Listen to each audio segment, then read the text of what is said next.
let's stay with immigration.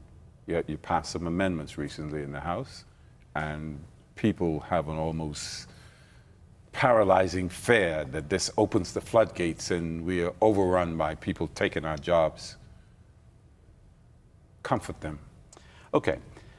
There's two issues, and I think it boils down to two issues. One is the 14 days, part of the amendment. The other is, as you say, the floodgate that's opening up.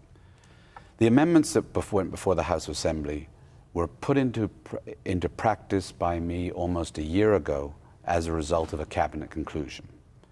Up until that point, there were no real guidelines for immigration officers to decide whether or not John Doe could come in the country. So we've had situations, say for instance in Grand Bahama, where the head of American Airlines for the Caribbean came to Grand Bahama to look at the possibility of new flights. And the immigration officer said, you need a short-term work permit. And he said, give me my passport back, let me get back on my plane.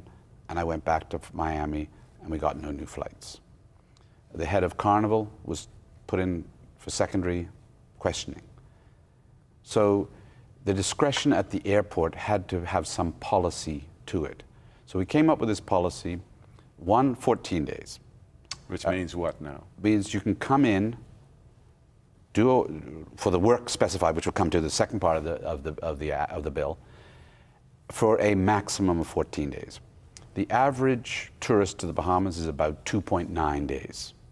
So, but this does not mean that you can come in 14 days, go out for a day, come back in for 14 days, go out for a day, because the immigration officer will see that stamp in your passport and he will deny you entry. So the idea for the 14 days is for someone coming in, let's say, to Atlantis or Bahamar, to come and see, let's say Atlantis was doing a restructuring recently, so they would bring in their international lawyers, their accountants, the board of directors, et cetera, et cetera.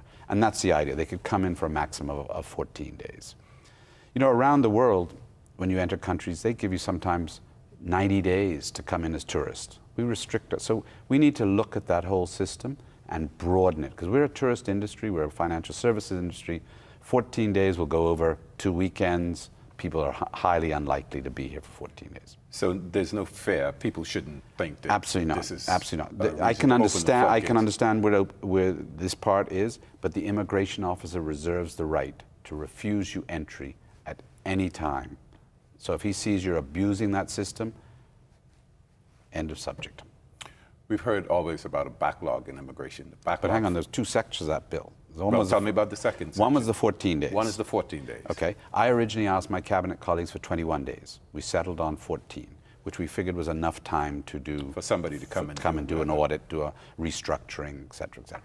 Bearing in mind, we want to promote the Bahamas beyond tourism, beyond financial services, and we want to create headquartering and you go into the Commercial Enterprise Act, new industries that are not here. So that's the thrust there. The second part of the act, which caused a little bit of, well, quite a lot of consternation out there, was the list of persons that were allowed to come in. So it was people could accept the CEO, the chief financial officer, the chief executive officer, et cetera. Once you got down to the bottom end, persons were scared. I mean, the lawyers, accountants, consultants, et cetera. And I think persons picked up those categories, and social media and whatever took over. Now, let me be very clear on that. The section of that applies is you are coming in for the sole purpose of a meeting with a local company. Okay. Okay? So you're coming in to meet with Bahamar, you're coming in to meet with Atlantis, you're coming in to meet with the Public Health Authority or whatever one.